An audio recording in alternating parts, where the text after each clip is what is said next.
बोलो तो सही जरा सुभान अल्लाह। अच्छा मुझे बताओ, लड़कियों के लिए मशलेरा क्या था? सैयदा खातून जन्नत की जिंदगी, अम्मी खतीजतुल कुबरा की जिंदगी, अम्मी आयशा की जिंदगी। बोलो देखो बैठे हो आप तो बोलो जरा सुभान अल्लाह। हैं? मगर लड़कियां उस तरफ चली गई, उस तरफ उन्होंने खातून जन्नत को छोड़ दिया, उन्होंने जो है ना वो राबिया बसरी को छोड़ दिया। हैं? और इसका असर क्या हुआ है? दिसंबर से लेके अब तक, यानी दिसंबर से लेके मार्च तक सिर्फ बरेली जिले में 65 लड़कियां इस्लाम छोड़ के गैर मुस्लिमों घरों में। नारे लगाओ लगाओ, हम तो मैं तो लगाता हुआ था नहीं नारे।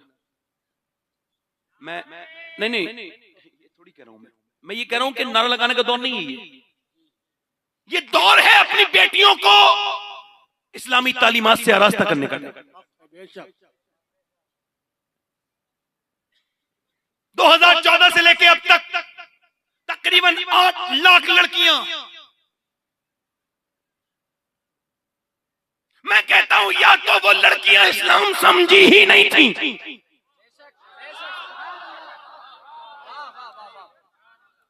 क्योंकि इस्लाम मुसलमान होने के लिए माँ का मुसलमान होना जरूरी, वाह सुभान अल्लाह, और बाप का सही मानों में मुसलमान होना जरूरी। जब माँ नाच रही है, बेटी भी साथ में नाच रही है, तो फिर बेटी अगर इधर चली जाए उधर, रूह तो पहले ही मर चुकी है, ईमान तो था नहीं। छोटी बच्ची 5 साल की नाची, जब 5 साल की बच्ची नाचने लगी तो आपने स्टेटस पे लगा के कहा देखो मेरी बेटी नाच रही है, और तेरी बेटी नाच नहीं रही है, तेरे घर की शर्म खत्म, तेरे घर की हया खत्म। एक 9 साल की लड़की को 10 साल की मैंने आज से 12 साल पहले टोका था एक शादी में, मैंने उसके भाई से कहा था ये पैंट पहन रही है सो मना करो, तो वो मुझसे बोला आप अपनी बहन पर ध्यान दे, मेरी बहन पे ध्यान न दे। मुझे अपनी बहन पर भरोसा है, और आज के टाइम में वो लड़की गैर मुस्लिम के घर में है।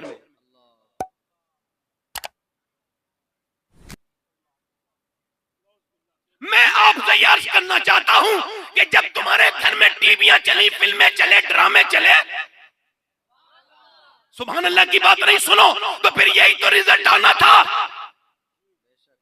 वरना खुदा की कसम अभी कुछ दिनों पहले तवज्जो चाहता हूं, अगर ईमान अंदर हो तो कुछ दिनों पहले की बात बता रहा हूं, अगर ईमान अंदर हो तो बता रहा हूं, अभी कुछ दिनों पहले ज़लज़ला आया तुर्की में, 150 घंटे के बाद पता चला कि इस मलबे में कोई है। जब उसको फाड़ा गया, तोड़ा गया, निकाला गया तो अंदर एक लड़की की आवाज आई, कहने लगे बेटी बाहर आओ। उसने कहा बिल्कुल बाहर नहीं आऊंगी, 150 घंटे से भूखी प्यासी है, बोली बाहर नहीं आऊंगी। कहा क्यों? कहा मेरे पास चादर नहीं है। पहले चादर अंदर डालो, चादर अंदर फेंको, पहले पर्दा करूंगी फिर उसके बाहर आऊंगी। कहा क्यों? कहा मेरे अभी तुर्की में ज़लज़ला आया है मगर मेरा ईमान अभी सलामत है। सुभान अल्लाह, नारे तकबीर, नारे रिसालत, नारे रिसालत, उर्से मंजूरे मिल्लत, उर्से मंजूरे मिल्लत, नारे तकबीर। वाह वाह वाह वाह।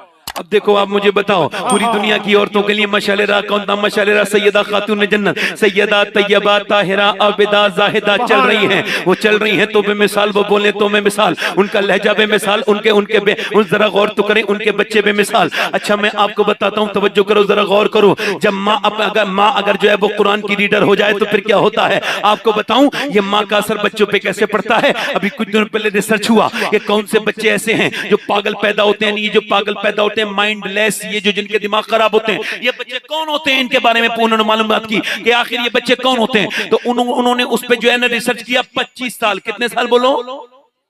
25 साल के बाद का ये वो बच्चे थे जो अपनी माँ के पेट में थे, तो माँ को मारा बाप ने, यानी अपनी बीबी पर हाथ उठाया। एक हामिला औरत पर हाथ उठाकर उस जालिम ने ये समझा मैं बीबी को मार रहा हूं, मगर उस बेवकूफ जाहिल ने अपने बच्चे के दिमाग को खराब कर दिया। उसने मारा तो बीबी को असर बच्चे के दिमाग पे हो गया। अल्लाह अकबर। अब मुझे बताओ, माँ के सोने का, मेडिकल साइंस कहता है माँ के खाने का, सोने का, रोने का, टेंशन का असर बच्चे पे होता है। यानी बच्चा की माँ जो करती है उसका असर। अब जब प्रेग्नेंट मूवमेंट में औरत डॉक्टर के पास जाती है तो डॉक्टर कहता है ताकत बनाना चाहती हो बच्चा ताकतवर पैदा हो, तो ऐसा करना कि सेब खाना, आयरन बढ़ता है। अगर तुम खाओगी बादाम आयरन बढ़ेगा, अगर खाओगी अगर संतरा तो आयरन बढ़ेगा, अगर अमरूद खाओगी तो जो है वो अब आयरन बढ़ेगा। अब मुझे बताओ, अल्लाह का बनाया हुआ सेब, संतरा, अनार, अमरूद अगर माँ खाए तो बच्चे पे असर हो जाए, तो क्या अल्लाह का कुरान माँ पढ़ेगी तो बच्चे और बच्ची पे असर जिंदाबाद जिंदाबाद। इधर वाले बोलो तो सही, जरा बोलो होगा नहीं असर होगा, बोलो पीछे वाले बोलो होगा नहीं होगा। तो अब अपने देखना कि जब तुम्हारी बहनें, तुम्हारी बीबी, तुम्हारी कोई भी घर वाला प्रेग्नेंट मूवमेंट में औरत हो तो उसको ज्यादा से ज्यादा अच्छी बातें करो, उसे कुरान पढ़वाओ, उसे दुरूद पढ़वाओ। मेरा इमाम कहता है कि अगर बच्चा, आला हज़रत फरमाते हैं, अगर बच्चा पैदा हो और माँ पहली बार दूध पिलाए और उसी वक्त नबी पर दुरूद पढ़ दे तो अल्लाह उस बच्चे को आशिक़ रसूल बना देता है। जिंदाबाद जिंदाबाद। क्या बना देता है बोलो, सुभान अल्लाह, सुभान अल्लाह। बोलो तो सही, क्या बना देता है? नारे तकबीर। तवज्जो चाहता हूँ आजकल मैं, अच्छा सुनो, मदीने के सहाबा तो लाजवाब हैं, इसमें तो कोई शक है ही नहीं, मगर मदीने की वो सहाबियात भी लाजवाब हैं जिनके बारे में लिखा है अंग्रेजी राइटरों ने। वो कहते हैं हमें मदीने के वो मुजाहिदीन तो हमें पता लगा उन्होंने तो दुनिया को बदला ही था, मगर कहते हैं उस मदीने की औरतें भी कम नहीं थी। ये अंग्रेज लिख रहे हैं। कौन लिख रहा है ये, कौन लिख रहा है बोलो? अंग्रेज। कहते हैं मदीने की तरह औरतें भी नहीं थी अगर मर्द मदीने की तरह नहीं। भाई बोलो तो सही जरा यार। देखो मिंबर पे जो लोग बैठते हैं उन्हें बोलना चाहिए, बोलो बोलना चाहिए नहीं बोलना चाहिए, क्योंकि ये जब बोलते हैं तो अल्लाह की रहमत बरसती है। भाई उलमा के ऊपर तो जिम्मेदारी है ना, जरा बोले जरा सुभान अल्लाह, बोले तो सही जरा सुभान अल्लाह। है सहाबी लाजवाब तो सहाबिया भी लाजवाब, मदीने के मर्द लाजवाब, मदीने की औरतें भी लाजवाब। अंग्रेज लिखते हैं कि हमने आज तक किसी एक भी स्टेटमेंट को नहीं पढ़ा कि मदीने की औरत ने अपने बच्चे को जंग पे भेजा हो और ये कहा हो मेरे बेटे खैरियत से आना, मैं तेरा इंतजार करूंगी। नहीं नहीं, मदीने की औरतें एक बात कहती थी, ये मदीने की रस्म थी, ये मदीने का रिवाज था कि जब वो जंग पे जाता था उसका बेटा तो वो कहती थी बेटे तू अकेला है मेरा लाडला, मगर मैं तेरा इंतजार नहीं करूंगी। जब तू पैदा हुआ था तभी मैंने कहा था या अल्लाह इसे जिंदगी देना, मैं तेरे नाम पे शहीद, मैं तेरे नाम पे कुर्बान कर दूंगी। मगर मेरे रब ने रब की बारगाह में अर्ज की थी, मगर मेरे लाल मेरे बेटे याद रखना, जब जंग में जाए और जब तीर चले, जब बाज भाले चले, जब तलवारें चले तो ख्याल रखना जितने भी जख्म आए सीने पे आने चाहिए, पीठ पर जख्म नहीं आए, ताकि लोग देखे तो समझ जाए मदीने की औरतें बुज़दिल पैदा नहीं करती, शेर दिल पैदा करती हैं।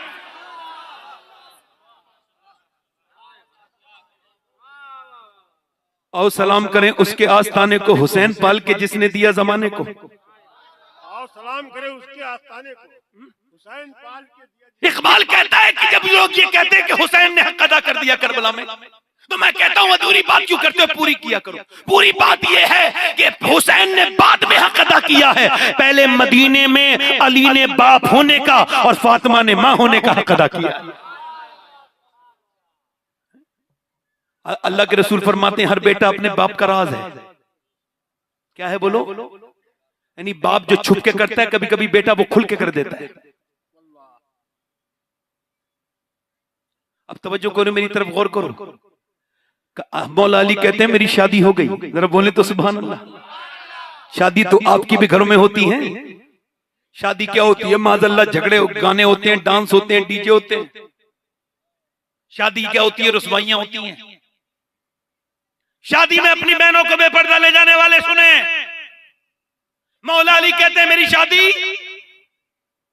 कहते हैं जब मेरी शादी हुई तो मेरी बीबी फातिमा, कहते हैं जब मेरी शादी हुई तो मेरी बीबी फातिमा मेरे रूम में आई, मेरे कमरे में आई, तो मैं उन्हें देख के रोने लगा। फातिमा ने मुझसे पूछा आपको क्या तकलीफ है, क्या दर्द है? तो मैंने उनकी तरफ देख के कहा बात ये कितनी भी गरीब की शादी हो लड़की की मगर एक जोड़ी कपड़े होते हैं, मगर आप जिस कपड़े में दुल्हन बन के आई हैं उसमें 17 पैमंद लगे हुए। कितने पैमंद? हुजूर ने जब अपनी बेटी को रुखसत किया था तो 17 पैमंद की चादर में। सैयदा फातिमा ने अर्ज की मेरे अब्बा ने फरमाया मेरे सरताज की अल्लाह कपड़ों से राजी नहीं होता, अल्लाह पर्दा करने से राजी होता है। आप लोग कहीं और हैं शायद, ध्यान मेरी बात पर दे नहीं रहे। इसको जरा एहसास करके सुनो कि हुजूर ने अपनी बेटी की शादी की। मैंने आलम ख्याल में मोहब्बत में अर्ज की थी, ऐ मेरे आका बेटी आपकी लाडली है, अकेली बेटी आपकी लाडली बेटी है, सबसे छोटी बेटी है सैयदा फातिमा ज़हरा। आप उनको जो है वो रुखसत कर रहे हैं तो कपड़ों में आप एक जोड़ी कपड़े नहीं दिए, आपने ये चादर पैमत की। तो रहमतों से आवाज आई है आलम ख्याल में, इस वजह से जब मेरा कोई उम्मती अपनी बेटी को रुखसत करे और उसकी बेटी के पास कपड़े अगर कम हो तो वो मेरी बेटी के बारे में सोचे कि मैंने अपनी बेटी को कैसे रुखसत किया। मौला अली फरमाते हैं, मेरी शादी के दूसरे दिन मेरे पड़ोसी ने कहा आप मेरे घर दावत खा लें, आपकी बीबी अभी नई नवेली दुल्हन है, वो काम तो करती नहीं होंगी। तो मैंने कहा आप कैसी बात करते हैं, फातिमा को आप आम औरतों की तरह समझते हैं? फरमाते हैं मौला अली, मैंने कहा कि मेरी फातिमा फजर के बाद इतना काम किया है उन्होंने शाम तक कि उनके हाथों में जख्म थे। अल्लाह के रसूल जब मदीने से जाते हैं तो सबसे आखिर में सैयदा फातिमा से मिलते हैं, जब वापस आते हैं तो सैयदा से मिलते हैं। एक दिन हुजूर जब आए हैं वापस तो नया पर्दा पड़ा हुआ है सैयदा के घर के बाहर, और आपको मौला अली ने एक जंग पे से कुछ माले गनीमत मिला था तो आपने कुछ चांदी का कुछ जेबर दे दिए थे। तो जब हुजूर ने ये देखा तो सरकार बगैर मिले बेटी से वापस आ गए मस्जिद नबी शरीफ में जाके बैठ गए। और जब हुजूर वहां जाकर के बैठ गए और हजरत अली आए, देखा तो सैयदा फातिमा रो रही हैं। अल्लाहू अकबर, पूछा क्या हुआ? कब बात ये मेरे अब्बा आए थे, नाराज होकर के चले गए। हजरत अली कहते हैं मैं मस्जिद में से आया हूं तो हुजूर को भी मैंने रोते देखा। चलो फातिमा, अल्लाह के रसूल की बारगाह में पहुंचते हैं। जाके दोनों मियां बीबी पहुंचते हैं, अर्ज करते हैं अल्लाह के रसूल। सैयदा फातिमा अर्ज करती अब्बा आप क्यों नाराज हैं, क्या आप मुझसे नाराज हो गए? नहीं नहीं बेटी, मैं तुम आपसे नाराज नहीं हूं, मगर ये कि बदर के यतीम भूखे रहे और फातिमा के हाथों में चांदी और सोने के जेबरात हो, ये मुझे पसंद नहीं है। ऐ मेरी बेटी, जब असहाबे सुफ़ा भूखे रहे और मेरी बेटी के हाथ में चांदी के कंगन हो, ये मुझे बर्दाश्त नहीं है। मेरी लाडली मेरी बेटी सैयदा पर्दा उखाड़ के लाई थी, जेबर उतार के आई थी, हुजूर की बारगाह में अर्ज कर दी। कहने लगे अब्बा अली ने कहा था, अली मेरे शौहर हैं, उनके कहने पर पहली मर्तबा ये जेबर पहने हैं, वरना मुझे भी ये जेबर पसंद नहीं है। आप ये यतीमों को दे दीजिए, आप ये किसी लंगर खिला दीजिए, इसका ये ले लीजिए अब्बा। दौलत पसंद है ना खजीना पसंद है, मुझको तो मुस्तफा का मदीना पसंद है। सैयदा ने सब कुछ दे दिया। कौन? नबी पाक सल्लल्लाहु अलैहि वसल्लम की बेटी। एक दिन सैयदा फातिमा अपने अब्बा से मिलने के लिए आ रही हैं। अम्मी आयशा रिवायत करती हैं कि खातून जन्नत तशरीफ ला रही थी। मैंने कहा हुजूर फातिमा आ रही हैं। हुजूर उठ के खड़े हो गए। फातिमा आई और हुजूर के पास जब आई तो ऐसे करके ना, ये जो है ना ये ऐसे करके चादर बंधी हुई है, ऐसे करके ऐसे। पूछा क्या हुआ फातिमा, ये क्या है? ऐसे करके खोला, अब्बा ये रोटी लाई हूं। तो हुजूर ने रोटी को, गरम रोटी थी, मुंह में रखा, एक लुकमा लिया है तो हुजूर की आंखों से आंसू गए निकले। अब्बा क्यों रोते हैं मेरे अब्बा, मेरे प्यारे अब्बा? हुजूर ने फरमाया फातिमा 5 दिन के बाद पहला लुकमा तेरे बाप ने के मुंह में गया। सैयदा कहने लगी अब्बा आप खा लीजिए, 5 दिन से मेरे घर में भी कुछ नहीं था। अली आज जौ लेके आए तो पहले मैंने जौ पीसे, फिर मैं पानी निकाल के लेके आई कुएं से, उसके बाद चक्की चला के रोटी बनाई है और मैंने अब्बा एक भी लुकमा नहीं खाया। मैंने सोचा पहले अपने अब्बा को खिलाऊंगा। बेटियों से मोहब्बत किया करें। 50 बेटे भी मिलके एक बेटी का मुकाबला, एक बेटी का मुकाबला। बहनों के घर जाया करें, बहनों के घर। देखो मुझे बड़ी परेशानी होती है जब कोई मुझे डिस्टर्ब करता है, मैं उसके लिए बद्दुआ तो नहीं करता मगर अल्लाह के सौंप देता हूं उसका। मैं कह रहा हूं या अल्लाह अगर मेरी इस तबलीग में कोई रखना पैदा कर रहा हो तो उसे हिदायत देना मालिक। अपनी बेटियों के घर जाया करो, बहनों के घर जाया करो, उनसे मोहब्बत किया करो। उनसे एक दिन हुजूर अपनी बेटी से मिलने के लिए गए, बोले तो सही सुभान अल्लाह, जाया करो बेटियों से। बहनें बड़ी प्यारी होती है, मरते दम तक अपने मैके को नहीं भूलती। अभी कुछ दिनों पहले मैं मसरूफ रहता हूं, मेरी बड़ी बहन का टेलीफोन आया, वो रोने लगी। मैंने कहा क्यों रोती हो बाजी? कोई बात नहीं। मैंने कोई तकलीफ है? कि नहीं। क्यों रोती हो? कहने लगी मैं कहा कुछ जरूरत हो तो मुझे बताओ। कहने लगी कोई बात नहीं मेरे भाई, बस टेलीफोन कर लिया करो कभी कभी। जिसकी बहनों के घर भाई नहीं जाते, बहनें कमजोर हो जाती है। बाप नहीं जाता, बहनें कमजोर हो जाती है, बेटियां कमजोर हो जाती है। बेटियां बहुत प्यारी चीज है, उनसे प्यार करो, उनसे मोहब्बत करो। अल्लाह के रसूल एक दिन अपनी बेटी से मिलने के लिए गए। आवाज दी फातिमा अंदर आ सकता हूं? अंदर से आवाज आई मेरी बेटी अगर, अंदर से आवाज आई। सैयदा ने अर्ज की अब्बा जान अगर आप तन्हा हैं तो आ जाएं। नहीं मेरे साथ इमरान है, उन्हें न लाएं। इमरान नाम के एक सहाबी साथ में थे। हुजूर ने फरमाया इमरान को क्यों ना लाऊं फातिमा? अब्बा उन्हें ना लाएं। और फातिमा उन्हें क्यों ना लाऊं? अब्बा उन्हें ना लाएं। फातिमा क्यों ना लाऊं? जब हुजूर ने कई बार पूछा तो इमाम गजाली ने इस हदीस को कोट किया। वो कहते हैं जब अंदर से कई बार हुजूर ने पूछा तो अंदर से आवाज आई, अब्बा आपकी बेटी के पास इतने कपड़े नहीं है वो किसी दूसरे मर्द से पर्दा कर सके। एक जोड़ी कपड़े में इतने पैमद लगे हुए। मेरी बेटियों से कहता हूं, इमरान कहते हैं मैं हुजूर के करीब खड़ा था, मैं रोने लगा। हुजूर अंदर गए, जाकर कहा मेरी बिटिया को क्या हो गया, इतनी कमजोर हो रही है मेरी बेटी, चेहरा बिल्कुल पीला है। चादर दी हुजूर ने। अब्बा अल्लाह का शुक्र है, वो बताना मेरी बेटी क्या हो गया। अल्लाह का शुक्र है, बताना मेरी बेटी। जब हुजूर ने कई बार पूछा तो मेरा इमाम कहता है जिसकी तस्की से रोते हुए हंस पड़े उस तबस्सुम की आदत पे लाखों सलाम। जब हुजूर ने अपनी बेटी से कई बार पूछा बताना मेरी बेटी क्या हो गया है, तो अर्ज करने लगी अब्बा और तो कोई बात नहीं है, 5 दिन से मैंने कुछ खाया नहीं, मेरे पेट से एक पत्थर बंध रहा है। तो हुजूर ने फरमाया बेटी दुनिया मोमिनीन के लिए कैद खाना और काफिर के लिए जन्नत है।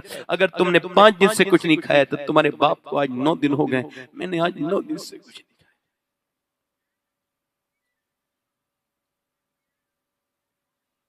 आपने मजाकों की तकरीर सुनी होंगी, मैं आपसे कैसे मजाक कर सकता हूं। मैं ये मानता हूं कि दुनिया की सारी औरतों को जो कपड़े मिले नबी की बेटी सैयदा फातिमा के सदके से मिले। मैं ये मानता हूं कि मेरी बहनें मेरी बेटियां जब तक सैयदा खातून जन्नत की तरफ नहीं आएंगी ये बर्बादी रहेंगी, आबाद नहीं हो सकती।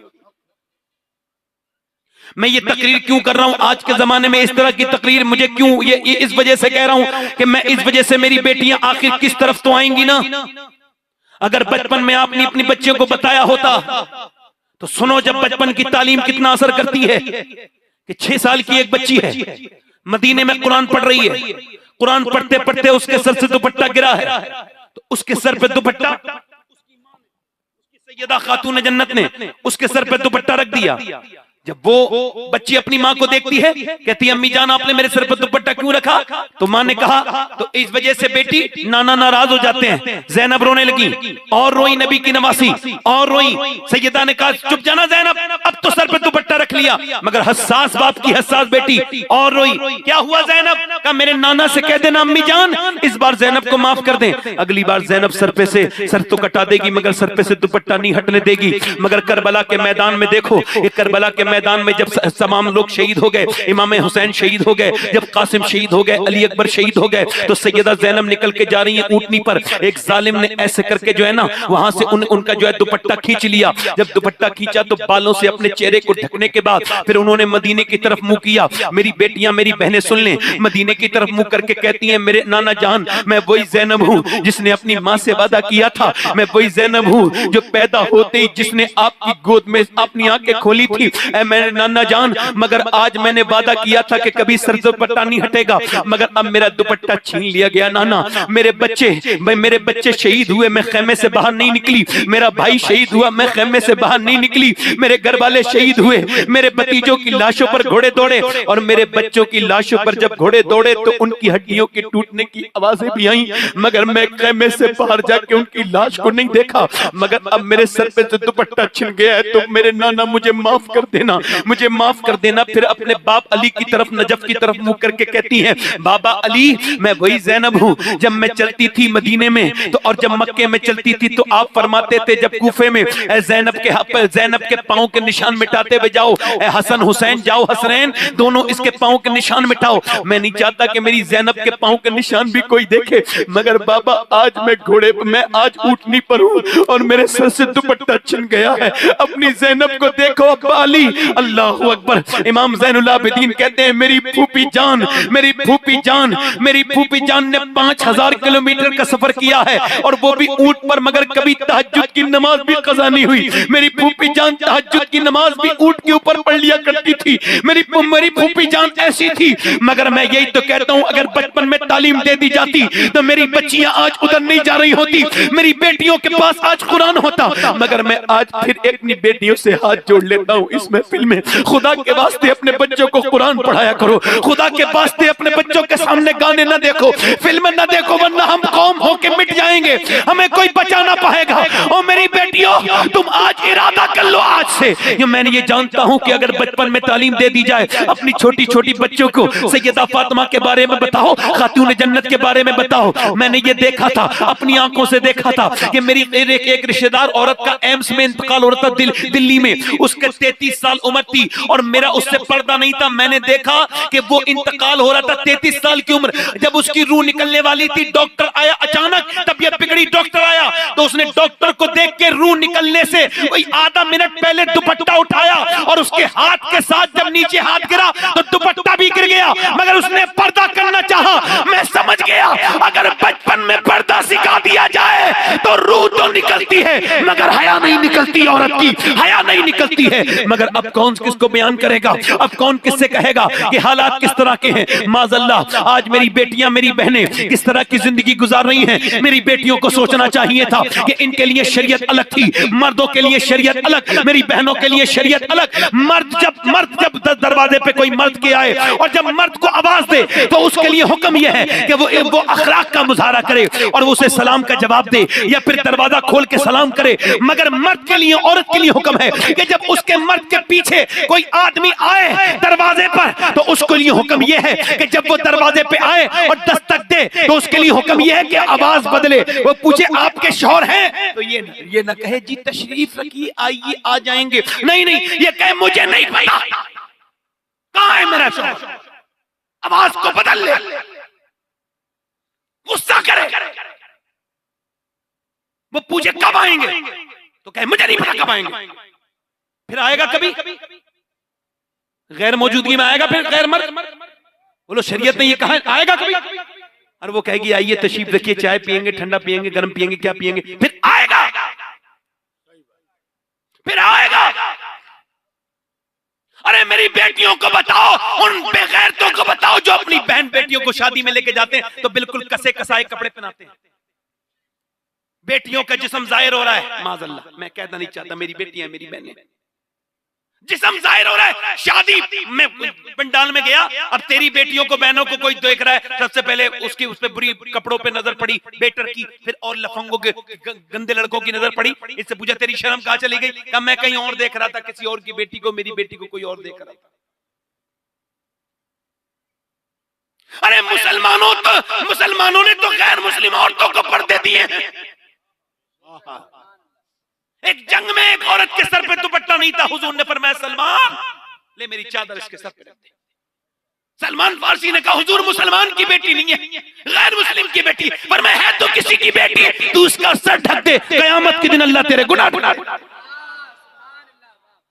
आज हम अपनी बेटियों के सर नहीं ढक पा रहे, अपनी बहनों के सर नहीं ढक पा रहे, अपनी बच्चियों के सर नहीं ढक पा रहे।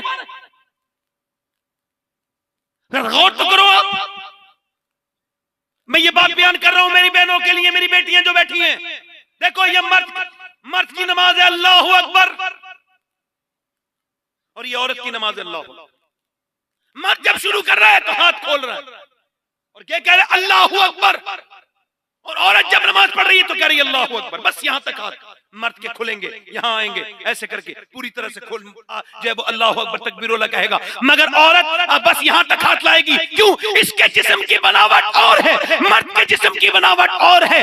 अल्लाह नहीं चाहता कि नमाज पढ़ते में भी औरत बेपर्दा हो, इसलिए अल्लाह ने औरत की नमाज अलग कर दी और मर्द की नमाज अलग।